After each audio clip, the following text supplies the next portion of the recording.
Hello, welcome back to my Moumita's cooking J and M channel. আশা করছি তোমরা প্রত্যেকবারের মতো খুব ভালো আছো, আর আমিও তোমাদের ভালোবাসায় প্রত্যেকবারের মতো ভীষণ ভালো আছি। আজকে নিয়ে এসেছি একটা নতুন কুকিং কন্টেন্ট। আজকের আমার কন্টেন্ট হচ্ছে কাশ্মীরি আলুর দম অনুষ্ঠান বাড়ির মতো। তো খুবই কম উপকরণ দিয়ে হবে আজকে আলুর রেসিপিটা। তো তোমরা সঙ্গে থেকো একদম ভিডিওর এন্ড অবধি, আর আমার চ্যানেলটা কিন্তু সাবস্ক্রাইব করতে একদম ভুলবে না। তো চলো দেখে নিই।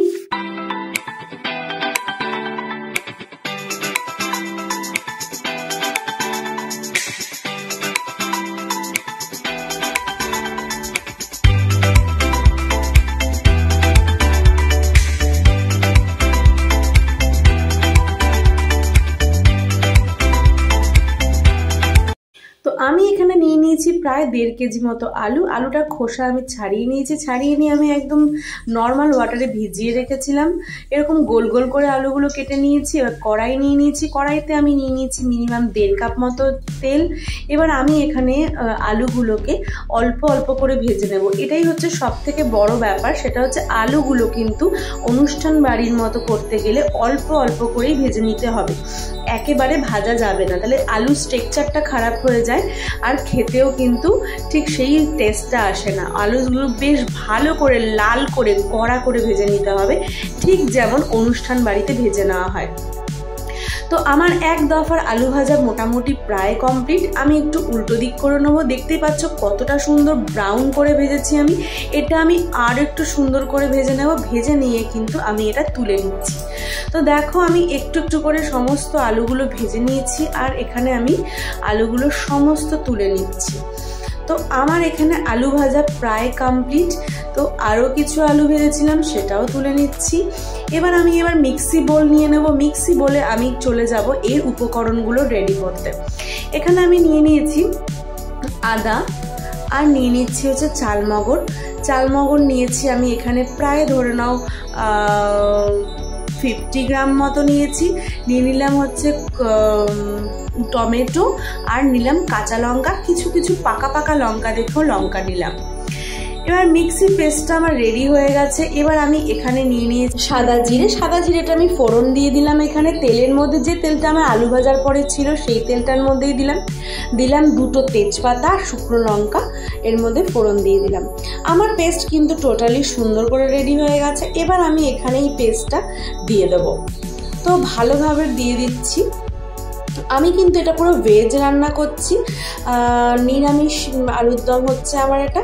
এর পরের ভিডিওতে কিন্তু আমি ডেফিনেটলি পুরো বিয়ে বাড়ির মতো আমি আলুর দম করে দেখাবো। বিয়ে বাড়িতে যে কাশ্মীরি আলুর দম করে, এটা হচ্ছে নিরামিষ কাশ্মীরি আলুর দম। দিয়ে দিলাম হচ্ছে জিরের গুঁড়ো এখানে আমি 2 টিস্পুন দিয়েছি। হলুদ গুঁড়ো দিয়ে দিলাম এখানে। হলুদ গুঁড়ো আমি এখানে মোটামুটি 1 টিস্পুন দিলাম। আর এখানে আমি ধনের গুঁড়ো দিয়ে দিলাম। দিয়ে খুব ভালো করে এটাকে নেড়ে চেড়ে নিচ্ছি, সুন্দর করে কষিয়ে নেব। গ্যাসের ফ্লেমটা কিন্তু আমি হাই করে দেবো, যাতে ভালো করে মশলাটা ভাজা ভাজা হয়। তোমরা দেখো খুব সুন্দর করে ভাজা ভাজা হয়ে যাচ্ছে। বেশ ভালোভাবে ভাজা ভাজা হয়ে যাওয়ার পর গ্যাসের ফ্লেমটা আমি একদম লো করে দিয়েছিলাম। তাতে একটা অয়েল রিলিজ করেছে। এটা আমি প্রত্যেকটা রেসিপিতে বলে থাকি, কারণ হচ্ছে অয়েলটা রিলিজ করা প্রচণ্ড পরিমাণের দরকার। তো আমি এখানে অলরেডি করে ফেলেছি সুন্দর করে। এবার দেখো আমি এখানে আলুগুলো, যে ভেজে রাখা আলুগুলো সমস্ত দিয়ে দিচ্ছি এর মধ্যে। এবার আমি এই আলুটার সাথে মশলাটা খুব সুন্দর করে কষিয়ে নেব। তো সমস্ত আলু আমি এর মধ্যে একে একে ট্রান্সফার করে দিচ্ছি এই মশলাটার মধ্যে। তো আমার আলুগুলো সমস্ত যখন আমার ট্রান্সফার হয়ে যাবে, তারপরে আমি এর মধ্যে নুন দেব। আমি প্রথমেই কিন্তু নুন দিই না, এর পরে দেব নুনটা। তো আমি খুব সুন্দর করে এটা কষিয়ে নিলাম ভালো করে। গ্যাসের ফ্লেমটা আমি আপাতত মিডিয়ামে রাখবো, তারপর আমি গ্যাসের ফ্লেমটা হাই করে দেবো। ভালো করে প্রত্যেকটা আলুতে যাতে প্রত্যেকটা মশলা খুব সুন্দর করে মাখানো হয়, এরমভাবে নেড়ে ছেড়ে নেবো। সুন্দর করে বেশ আলুটা কষা কষা করে নেবো। ঠিক আছে, তো তোমরা দেখতেই পাচ্ছ কেমন হচ্ছে ব্যাপারটা। আর এবার দিয়ে দিলাম গরম মশলা। তো গরম মশলাটা কিন্তু আমি বাড়িতে বানানো দিলাম। আমি বাড়িতে বানিয়েছিলাম যে গরম মশলা, সেটা ইউজ করলাম। এরপরে আমি এটা গরম মশলার ভিডিও নিয়ে আসবো, তাতে তোমাদের সুবিধা হবে বুঝতে যে বাড়িতে বানানো গরম মশলা খেতেও খুব টেস্ট হয়, গন্ধও খুব ভালো হয়, আর খুব সহজেই বানানো যায়। এবার দেখো আমি এর মধ্যে জল ঢেলে দিলাম। জলটা আমি কেন দিচ্ছি সেটা হচ্ছে পরিমাণ করে দেবো, কারণ হচ্ছে আলুগুলো আমাকে সেদ্ধ করতে হবে। আলু কিন্তু কড়া ভাজার সাথে সাথেই বেশ অনেকটাই সেদ্ধ হয়ে গিয়ে থাকে, বাকিটা যাতে স্মুথলি সেদ্ধ হয়ে যায় সেই কারণের জন্য আমি আরও একটু জল দিলাম। আমি এখানে মোটামুটি 2 থেকে আড়াই কাপ মতো জল দিয়েছি, যাতে দেখো আলুগুলো যাতে ভালোই সুন্দর ডুবে যাচ্ছে এরকম। এবার আমি এটা ঢেকে দিলাম যাতে সুন্দর করে আলুগুলো সেদ্ধ হয়ে যায়। আমি এবার ফিরে আসছি 10 মিনিট থেকে 12 মিনিট পর।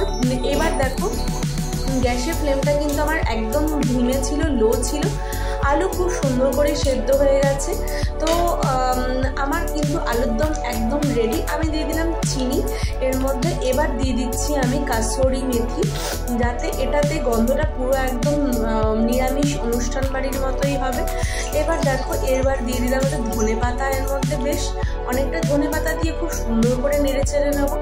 খেতে কিন্তু একদম অসাধারণ হবে, আর গন্ধটা একদম টোটালি যেরকম অনুষ্ঠান বাড়িতে হয় ওরকমই হবে। এবার আমি গ্যাসের ফ্লেমটা একটু হাই করে নেবো, আর আমি কড়াই থেকে এখনই জিনিসটা নামিয়ে নেব না, একটু এর মধ্যে স্টে করাবো যাতে গ্রেভিটা একটু থকথকে হয়। এটা স্টে করলেই কিন্তু গ্রেভিটা একটু বসে যাবে।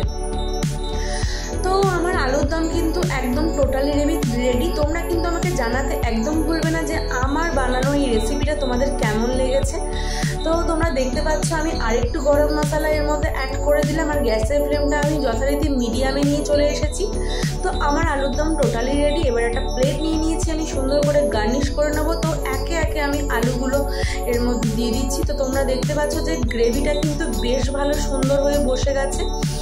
তো তোমরা কিন্তু আমার সাথে এইভাবেই থেকো, একদম যেরমভাবে তোমরা আমাকে সাপোর্ট করছো, যেভাবে আমার ওয়াচ টাইম বাড়ছে, অল্পতেই আমি প্রচণ্ড খুশি।